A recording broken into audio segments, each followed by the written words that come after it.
Getting a book published seems like a long and intense process.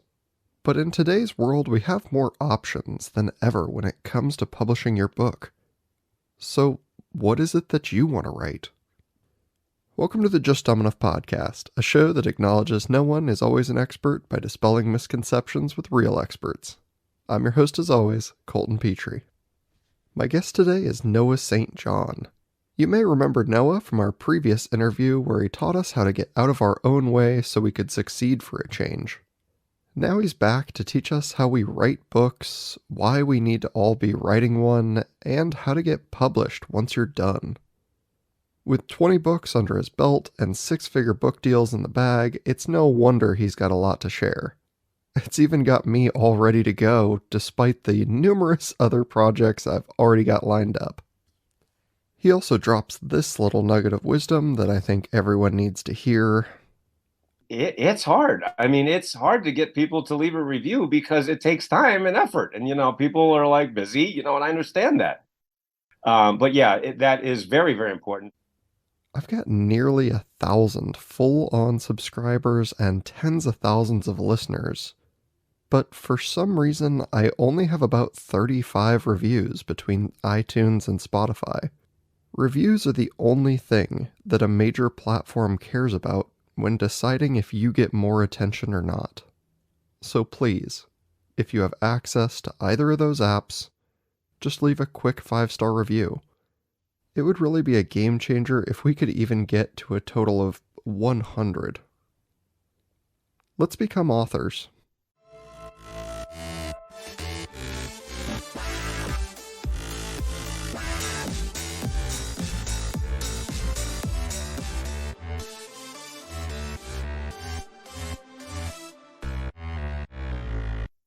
Welcome back to the show, Noah St. John. Well, thank you, Colton. Great to be back. Yes, I'm so happy to have you back. Why don't Thank you. you introduce yourself for anyone that missed the first episode? Yes, yes. Well, my name is Dr. Noah St. John. I am known as the father of affirmations and the mental health coach to the stars. I'm known for helping my clients make more in just 12 weeks than they made in the previous 12 months while winning back 1 to 3 hours in their day and 4 to 8 weeks per year.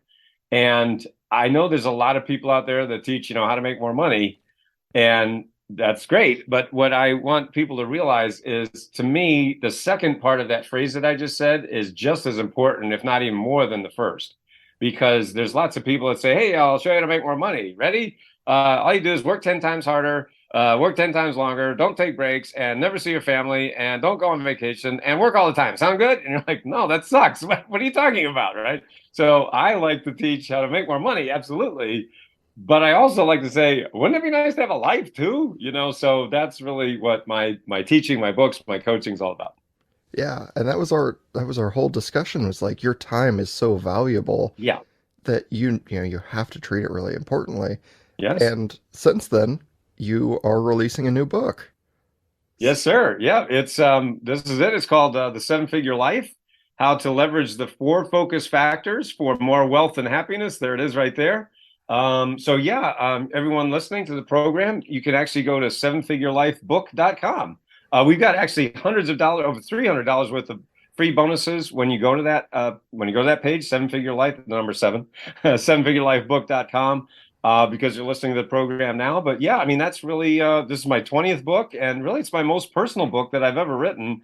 And so, I'm very humbled, and I've done this a lot, but it's always exciting when you get to hold the book in your hands that has your name on it, and it's like, wow, I did that, and anyway, it's humbling, is what it is. So, Yeah, and 20 of these books in hmm your past, that is a lot of writing to be doing. yeah, yeah, yeah. I'll see all these books back here, and I wrote all those. So, and then these are in other languages, so it's like it's 18 languages right now, so it's pretty amazing. Yeah, I mean, how does that feel, especially like cracking a number like that? That's a big round number to be like 20. Yeah. Yeah, from the time I was a little kid, I always wanted to be a writer. A lot of boys, they grow up and they want to be astronauts or baseball players or football players or whatever. I just always wanted to be a writer. I love words. I love the English language, and I just love. One of my very first memories as a child. believe it or not, is when I was in kindergarten, I remember just putting these blocks of letters together. I'm old enough that we used to play with blocks. I don't know, for millennials and stuff, they're like, what are you talking about? Anyway, so I had these blocks and of letters, A, B, C, that's how you learn your ABCs. And that's how we did it anyway. And I just remember putting all these blocks of letters together and spelling out words, even though they didn't make any sense. They were nonsense words. But I was like, I just love words and language. So, that was my dream, my goal from a very young age to be a writer. And I guess I did it. Yes, you did very successfully. I mean, have you found that, like you had said, this one's much more personal? Do Mhm. you think your writing is tending to lean that way now, where you're like, because you had said, like, I've gotten a lot of information out there over the years, and now, like, it's starting to lean this other direction.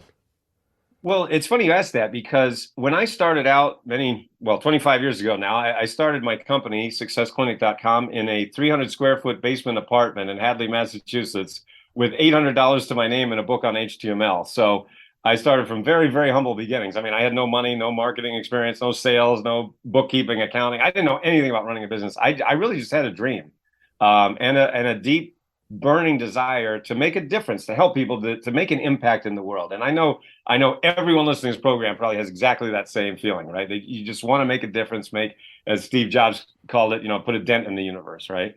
And so when I started out, over 25 years ago, I really strongly felt that number one, I really wanted to bring out as much valuable information as I could in my books, my coachings, my trainings, my as a keynote speaker, all those things that I get to do.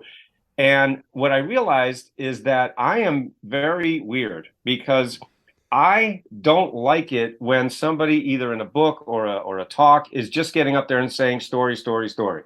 They tell a story, story, story, story, and I'm like, I don't care. I really don't care about you. I don't care about your story. I just want information that's going to help me to reach my goals. And what I realize is that I'm really weird. Is that almost nobody feels that way. Everybody out there just loves story, story, story, story, story. I'm going, why? And I don't get it. And it took me years to realize that, wait a minute, I was wrong. I, people love story. I mean, my God, we're talking about human beings here, right? I mean, story is the oldest form of communication, right? When we were sitting around fires, tens of thousands of years ago, we told stories. What do you think the earliest communication was? And songs and writing on caves and all that stuff. It's all about stories. So, I was wrong the way that I felt because I was just giving all these facts and information. And people go, oh, wow, that's really nice. And then they just sort of go on, and I'd be like, don't you want it? No, we're good. And it's like, what? And so I realized that it was through storytelling that we do learn more. And so I'm like, oh, now I get it. And so I also, and this, may sound funny, but I didn't want it to be about me. When I started out, I was like, it doesn't have anything to do with me. It's just about the information. It's just about the facts, and give them the facts and get out of the way. And I was wrong about that too. I'm like, no, they really do care about me, the author. Not like they care in that sense, like, what you have for breakfast. I mean, but some people actually do want to know what I have for breakfast. It's like, well, highly successful people, what do they do? What are their habits? And I mean, that's what I've written all these books about, right? Power habits and so on. So I was like, oh, okay. So, it really has been an evolution for that reason because, as I have been successful in my own career and helped so many people be very, very successful in their careers, over $2 billion for my clients. We help so many people add 6 and 7 and even 8 figures, using my methods. People really do want to hear those stories. They want to see the real life case studies and examples so that, people say, well, gee, if he can do it, then I can do it. Yeah, it's very like you almost need anecdotes as, Right. and I'm very much the same way where I'm like, I like to have hard data. And so I'm like, anecdotes for me are like, that's a great one example of something working. Do you have more examples? Right. Like, hopefully in a graph format or something Right. like Yeah, that. right. Pie charts, graphs, and spreadsheets. I love that stuff, and I'm like, man, you're weird. Yeah. No, but I'm definitely in the minority of that because everybody's like, just tell me a story. I'm going, all right, story, story, story, story.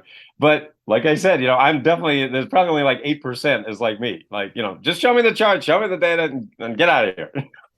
Yeah. So I don't care about stories, but Yeah. everybody else really needs those. They're like, we need examples of it. And you're like, all Right, right, I'll give you examples, I guess. right, It's useless data, but I'll right. fill the space. I think what annoyed me also was that so many of those speakers out there, they only tell stories. That was the annoying thing for me. Was like, okay, they tell a story and then they tell another story. And I'm going, you didn't say anything, you know? It's like, come on, man. I paid you money and give me something here. It's like, well, then but that didn't help me, you know, and that's what's so aggravating. You know, I mean, I ended up spending over $600,000. I paid those guys basically at this point, pretty much call it $750,000 that I paid to those guys, only to find out they can't teach their way out of paper back. They're great at telling stories, but I'm like, you know, there's no there. You know, there's no substance behind the story. So I think that's what I was also concerned about. I don't want to be like those guys who just story, story, story, and no substance. So I came like I was too heavy on the data side and very light, if anything, on the story side. So I think now, as you know, were mentioning, you know, the evolution of me as a writer, a speaker, a coach, now I get it. I'm like, okay. So you tell a story, you give an example, and then you say, okay, and here is the lesson, and here's how you can use that. You know, so it's not just story, story, story. It's the substance behind the story. Yeah. And you've successfully pitched to several different publishing agencies before as well. Is there some kind of secret you found to making that work? Absolutely. Yes, it comes down to one word. It's actually super simple. It's one word, and that word is platform. Platform, platform, platform. So, you know, I've had the distinction, the honor of, getting six-figure book deals from, you know, some of the biggest publishers on the planet. And, you know, in some cases, that first figure was not A1. So, I mean, these are big, you know, checks. That's like pretty awesome.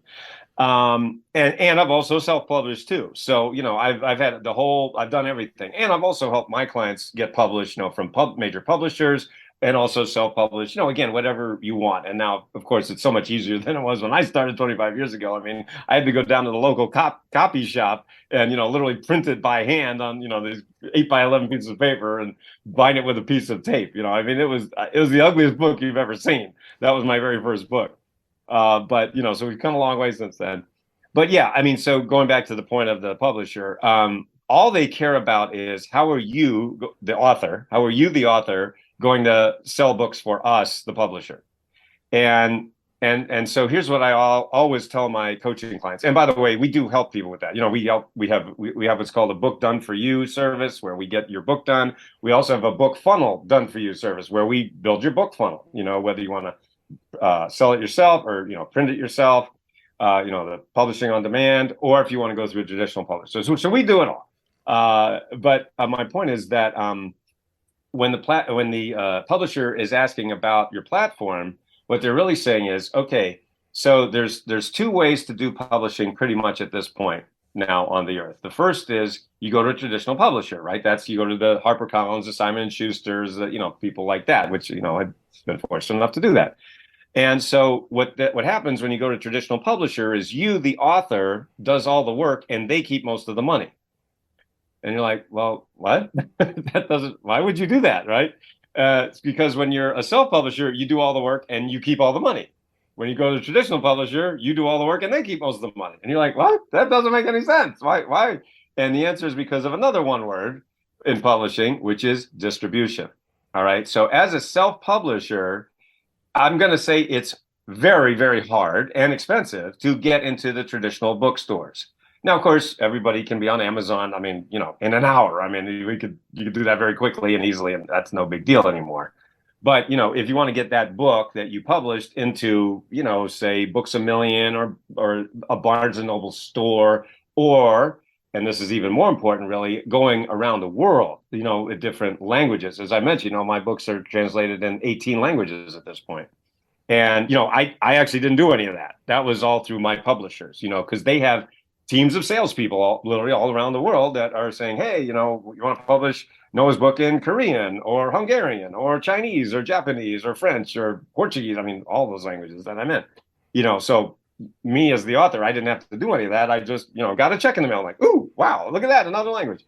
So that is the advantage of going to the traditional publishing. And so you as the author, And I mean, like I said, I coach on this, I teach classes on this, but the point is that you as the author, you're going to do the work. If you're expecting the publisher to do the work, they ain't going to do it. I mean, those days are long gone. That pretty much hasn't been since the 70s.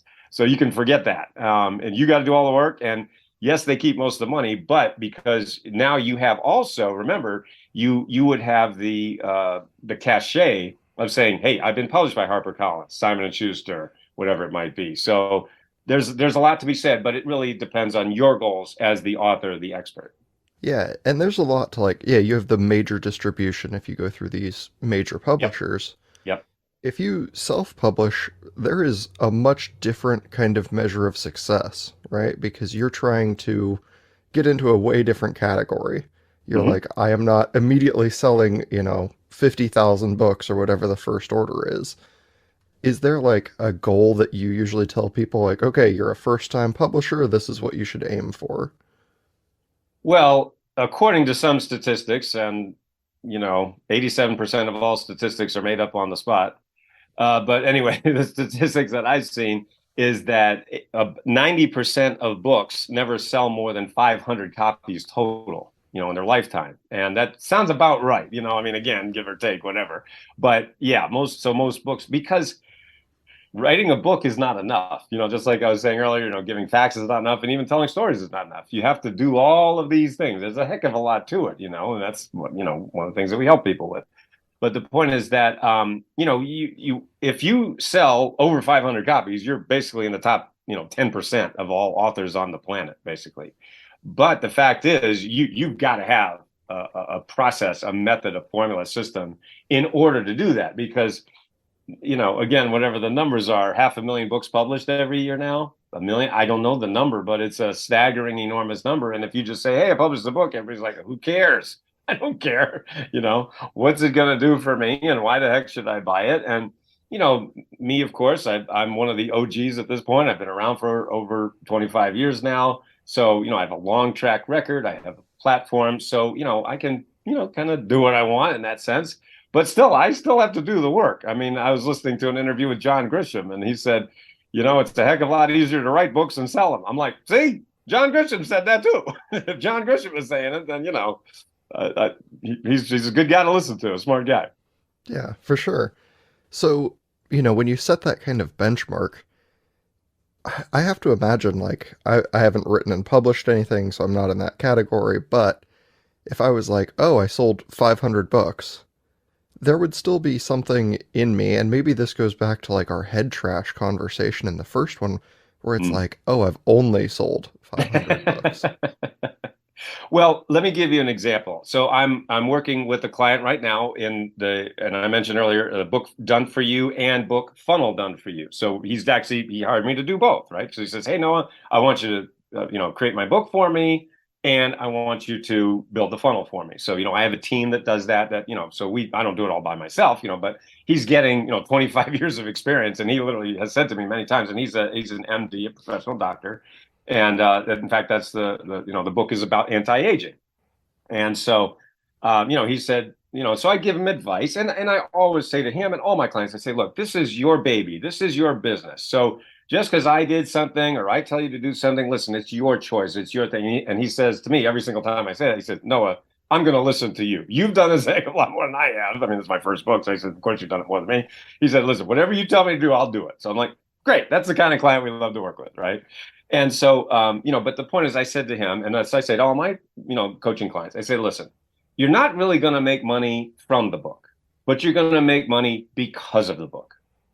So think about this. So imagine, you are talking to, well, let's use him as an example, an MD, right? A doctor, right? And he does stem cell therapy, right? So that's his specialty. So that's what, the book is about, stem cell and anti-aging and things like that.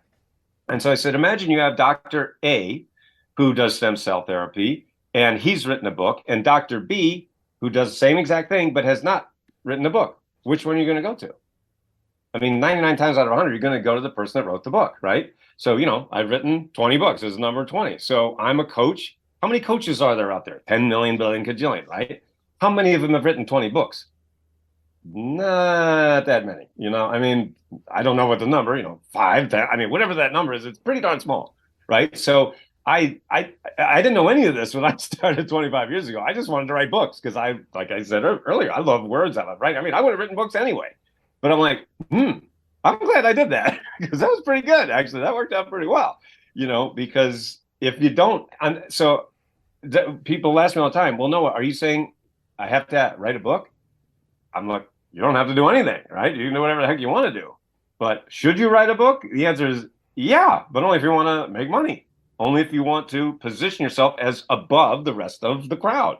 Because there's a million, billion, cajillion, whatever you are, right? If you're an entrepreneur, if you're a plumber, if you're an electrician, if you're a doctor, if you're a coach, there's a million, billion, cajillion of all of us. A hypnotherapist, a chiropractor, we worked with all of the above, and I say exactly what I just said. I mean, it's a positioning vehicle. That's really what it is. It positions you as, hey, and I kind of take it for granted at this point, having written and published 20 books, that I'm like, and this is funny because you'll see my bookcase behind me, right? And you notice, and people comment on this all the time. I just bought this house 2 years ago in 2021. And when I walked into this house and I first literally was looking at this house, I literally looked at that bookshelf and I said, "Ooh, I'm going to look really good on Zoom." Because I've got all my books now. And, people that I knew, family members and friends, with my house that I was living in before, there was just no place to put my books. I mean, there wasn't like a cool bookshelf like this. So I bought the house, we moved in, I put all my books up here behind me, and people came in who've known me for years. They go, "Oh, you write books?" "Yeah." "I freaking write books. Where have you been?" It was like, yes, there they are. See that? So yeah, I mean, it's a coolness factor. It's just like you just look cool. So, again, go back to the point that's going to get you, whether it's those high paying clients or whether it's just getting you a client, period, that's going to position you, just as better than your competition. Yeah, it's where you're like, if you can be a best-selling in your category, that's fantastic. If not, you still have like a line on the resume. That's It right. can kind of propel you into doing other things where you're like, oh, I now qualify to be a keynote speaker That's right. because I've That's written right. a book. Now I'm being paid to speak, even though Yes. I'm not even, really much of a writer. Well, yeah, people ask me all the time, should I write a book? I go, the answer is yeah, you really should. You really should. And that's, like I said, that's one of the reasons why I started that, because people just kept begging me and saying, "Noah, how'd you do this? How can you help me? Can you coach me?" I'm like, I think I better do this. I guess I better create a service here. Done for you, your book done for you and your book funnel done for you. Because I built 200 funnels over the last 7 years. So now I'm a funnel expert too. I mean, all this happened just because I had to, I mean, this happened very organically. I didn't start out with any of this. I didn't know what the heck I was doing 25 years ago. I just had a dream, a vision, and it's just really naturally evolved over the years. Yeah. And you've said a couple times, I actually don't know what a book funnel is. Well, okay. So if you're familiar with a sales funnel, right, like the most popular one these days is called ClickFunnels. With my good friend Russell Brunson is the owner of that company, one of the owners. I've known Russell for oh my gosh, since he was basically in third grade. If you look at his pictures, but anyway, so no, he's a great guy, really really smart, great marketer. And so anyway, so a sales funnel is very simply a process for having your ideal client go from "I've never heard of you" to "Ooh, I want to buy from you" to buying from you, right? So it's really just a path. It's a process. So a book funnel is exactly what it sounds like. So I'll give you an example, right? So if you guys, everybody listening, if you go to sevenfigurelifebook.com, you'll see a perfect example of a book funnel. Seven, the number seven, sevenfigurelifebook.com, right? And of course you can purchase the book and see all the things that we do with a typical or classic book funnel.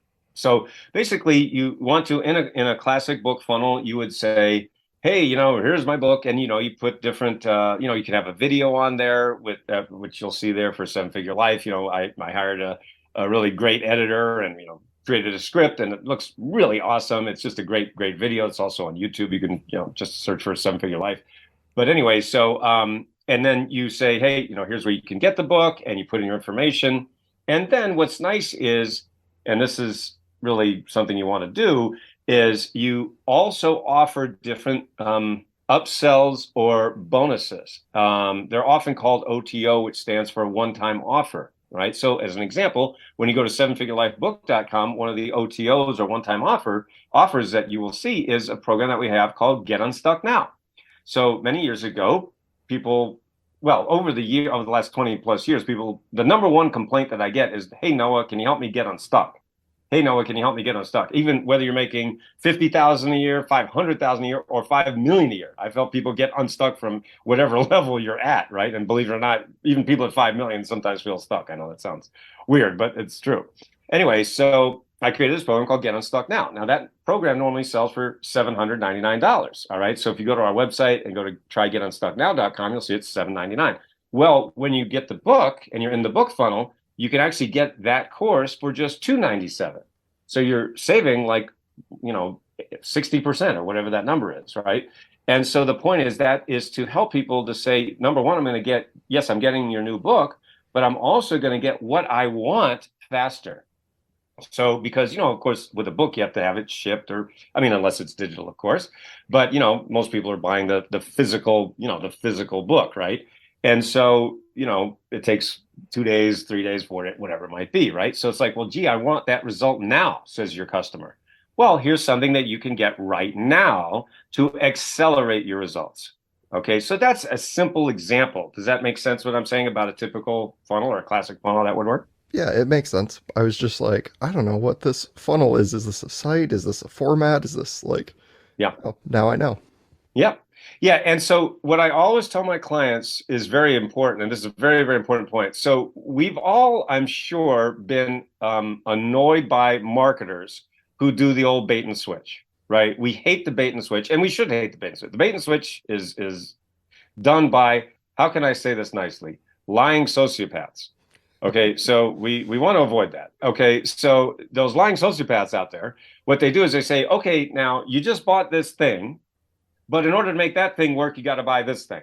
And you're like, are you freaking kidding me right now? I'm going to punch you in the face if I ever saw you, And so, of course, they hide and then you can't find them and punch them in the face. But you see what I mean? So that's what you don't want to do, right? You never, never, never do that. So you'll notice you don't say, okay, you bought this, but you need this to make the first thing work, because that makes people really annoyed and they should be annoyed. That's the old bait and switch, right? So we never do that. Instead, what we do is we call it acceleration or automation.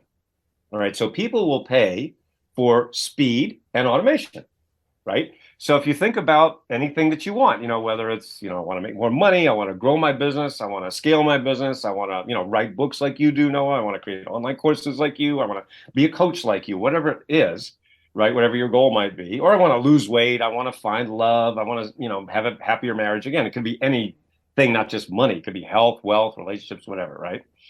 So everybody wants that result, but when do you want it? Well, you want it now, right? It's like, well, I want a result, but I think I'll wait 18 months and then I get it. No, I want it right now, right? And so there are always a percentage of your buyers that will say, yeah, I'll pay extra for speed. Yes, I want it now. I want that result and I want it now, right? So yeah, I'll pay a little extra for that. Yeah. And, everybody kind of, I assume it's true when they say like everyone grows at different rates, everyone Right. learns at different rates. Is it wrong for people to want to move faster? Well, what I've noticed in business is there are three speeds of buyers. And just to keep it simple, it's fast, medium, and slow. All right. So fast would be an example of, like I was saying with Charles. I mean, and this is absolutely true. He told me this. He was in Barnes and Noble and he walked by my book, Power Habits. And no, I'm not going to hold up all 20 books. But anyway, he literally walked by my book, Power Habits. He said this is what he told me. He said he walked by it 3 times. It was on display. He walked by it 3 times. He finally said, I got to get this book. And he bought it and he read half the book, called me up. We had one conversation and he paid me $100,000. So that's an example of a fast buyer, right? I mean, because he was going to lose $1 million, but he didn't know that he was like losing it until he read my book, my philosophy, my paradigm. And I showed him precisely what was going on in his life that he wasn't aware of prior to my, reading my book. There's another great example, isn't it? Of what I said earlier, right? You don't make money from the book, you make money because of that book. So I have absolute 1000% proof that this book made me $100,000. That's pretty darn good, any way you slice it, right? So my Absolutely. point being is that there's a fast buyer. Then you got a medium buyer, right? So that's somebody who maybe gets on your list. Maybe they get your lead magnet. They get in your funnel. Maybe they buy one of your books or whatever it might be, or they just opt in for a free lead magnet that you might have. And then they, maybe after 6 months to a year, then they buy your, coaching program or your online whatever, right? And then you have the slow buyers. And I mean, I have plenty of slow buyers on my list, and I love them. I mean, I literally have people on my list, and again, this sounds crazy, but I have people who've been on my list since the 1990s. I told you earlier, I've been online since '97. I have people, and I have proof of this that they got on my list like in the '90s, and I'm like, and they're still with me over 20 plus years later. And it's like, I love you guys. So, but that's maybe an extreme example, but somebody might be on your list for 3, 4, 5 years, and then finally, aha, okay, now I'm ready. So you just can't. You as the entrepreneur, as the marketer, of course you can't control when someone's ready to go. But so that's why, and this of course goes back to the whole point of being a content machine is you as the entrepreneur, as the marketer, or the coach, the author, the speaker, whatever, you do have to put out really a kind of this sounds bad, but a never-ending stream of content, right? You pretty much have to put out content all the time because people buy what's in front of them, and if they're seeing, videos or whatever from, that person who's your competition and they don't see you, they're going to buy from that. They're going to buy from your competition just because they were there. They showed up, and it's like, so I've learned that, through painful experience of not putting out, even though I put out all these books, I was kind of sleeping on for example, my video content. I was slow to the game on putting out videos. Now people just find me on YouTube all the time. That is now my number one source of buyers is YouTube. So we are tripling down on YouTube right now, saying, dude, we got to put out some. And if you go to my YouTube channel, which is watchnoahtv.com, if you subscribe to that channel, you'll see that we have. I mean, I've literally tripled my video output just this year for Wow. that reason. Yeah. And I mean, you've been in, like you said, doing this 25 years, Yep. 20 books. At some point, by the way, you need to do a re-release of all the books and number them on the spines. I know, right? This is number one. Yeah. I know. People ask me that all the time. What order should I read them in? I'm like, okay, at this point, just start anywhere. You can start anywhere. They're all good.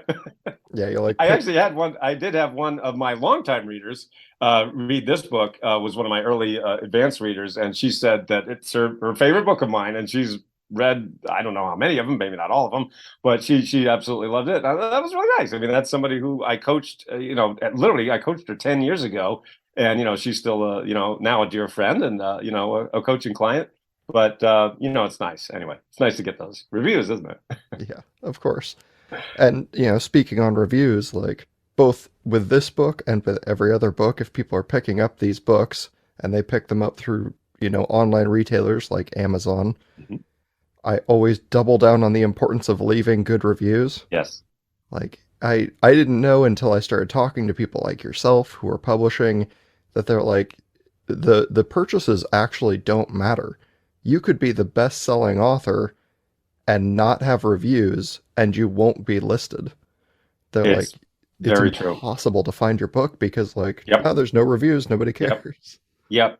Yeah, that's Amazon's algorithm. So, if you haven't noticed, our lives are now run by algorithms. Facebook, Meta, Amazon, Google. I mean, it's all algos at this point, and we're just little pawns in the machine. What do you want? Anyway, so I won't go down that road. But so yeah, I mean, and it's so what we're doing right now with this book, actually, as you mentioned, the Seven Figure Life is we are, I'm going to my longtime, buyers and fans and saying, please, buy the book and leave a review. Buy the book and leave a review. Buy the book and leave a review. And it's hard. I mean, it's hard to get people to leave a review because it takes time and effort. And people are like busy, and I understand that. And so it's way easier to get someone to buy the book. That's actually pretty easy, especially if it's on Kindle. Sometimes whether it's, we might have a 99-cent special or something like that, or just put on their reader. And then, I say, please leave the review or, excuse me, please leave a review. And of course, Amazon doesn't exactly make it easy because they don't give you the buyer information. They're not going to give you and tell you who bought the book. Because wouldn't that be nice if I could follow up with them and say, hey, I hope you enjoyed it, da da da da da. They don't make that easy. I mean, there are ways to do it, but they certainly don't make it easy on us. But yeah, that is very, very important for the reason that you stated. Absolutely. And I appreciate your time. I know everyone should go back and listen to the first episode we did. I know it was a very well performing episode, but everyone should go back and listen because I have some really great content there. Anytime someone's like, yeah, I have this goal and I'm not sure what to do with it, I'm like, have you tried adding detail? And they're like, where'd you hear that? And I'm like, let me tell you about this guy. Oh, that's great. Well, I'm honored. Thank you. Yeah. I had a listener reach out. They asked me to keep their name out of it, so I Of will course. just address an anonymous listener has Yeah. asked. But they had asked, what do you do when you think you're being held back by someone specifically with either good or bad intentions? Yeah, I mean, that's a very, very common question and a very, very common circumstance. I'll give you an example, a personal example. I started my company, as I mentioned, 1997, in a 300 square foot basement apartment with $800 and a book on HTML. 10 years later, in 2007, because I listened to all those clowns out there, all those lying sociopaths I was talking about earlier, I paid them all that money. Well, because of following all their bad advice, I ended up $40,000 in debt and I had to move into my parents' basement. So try that on for size. Basement number one in 1997 to basement number two in 2007 with less money than basement number one. So it's like, really? Really? And so the point is at, basement number two, my parents were, of course, very loving and very supportive. And they say, Noah, maybe you should get a job. It's like, dude, you've been doing this 10 years. You have nothing to show for it. I mean, yes, I'd written a book by that time, maybe even a few books. I think I'd written a few books by then. But, I didn't know any of this marketing stuff because, again, I followed all their bad advice and they never told me anything. So I was like, great, thanks a lot, right? And so, that's an example of somebody, or in this case, my parents, who love me, right? We're trying to support me. And of course, they don't want to see you in pain, right? That's the worst thing for a parent. Any parent listening to this program knows that the worst possible pain for a parent is seeing their child suffer, right? So any parent on this planet is going to want to help or solve or stop that suffering of the child, right? And the obvious answer is go get a job, right? Well, for me, you might as well just throw me off a bridge. You know what I mean? It's like, no, forget it. No, I'm not doing that. Nothing, not that there's something wrong with having a job. It's just that's not me. I can't do it. I have a mission. I have a message that I want and I need to get out.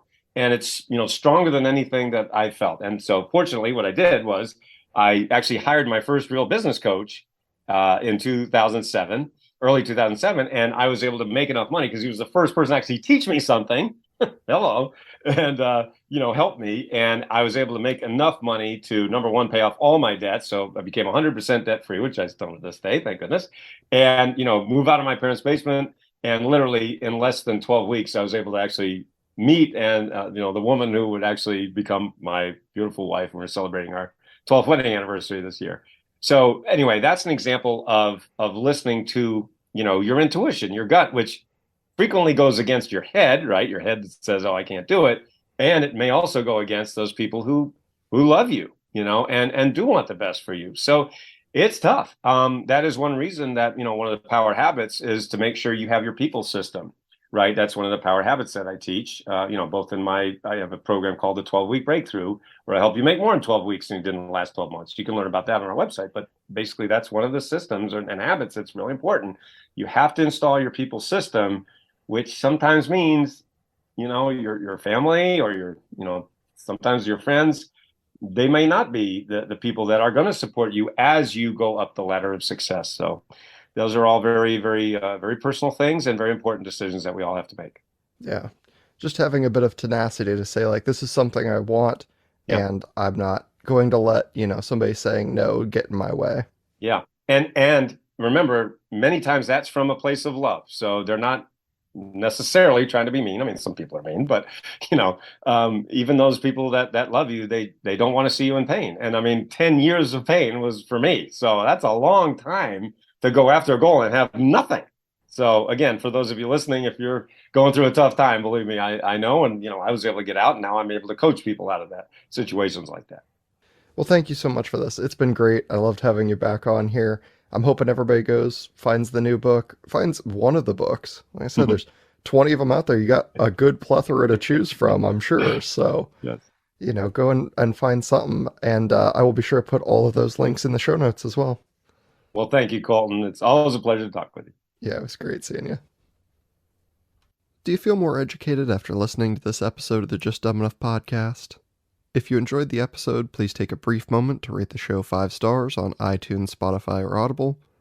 Remember, like I said back at the start of the episode, come on. Please?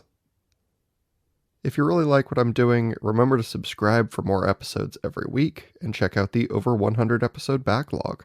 Let me know what you'd like to hear next by reaching out and emailing me, dumbenoughpodcast@gmail.com, or by sending a message to me on any of the show pages like Facebook, Instagram, Twitter, or wherever else you find me. I'm always looking for new topics, guest ideas, and questions from the audience. A new month means new rankings. Number 1, the United States, with Illinois, Arizona, and Oregon as top states. Number 2, Australia, with South Australia at the top for a change, just barely outperforming. Number 3, the United Kingdom. Number 4, Germany, led back to the top 5 by Bayern. Somebody correct me on that. And number 5, Canada, with British Columbia keeping them on the board. That's all for today. I'll see you all back here on Thursday. Bye-bye.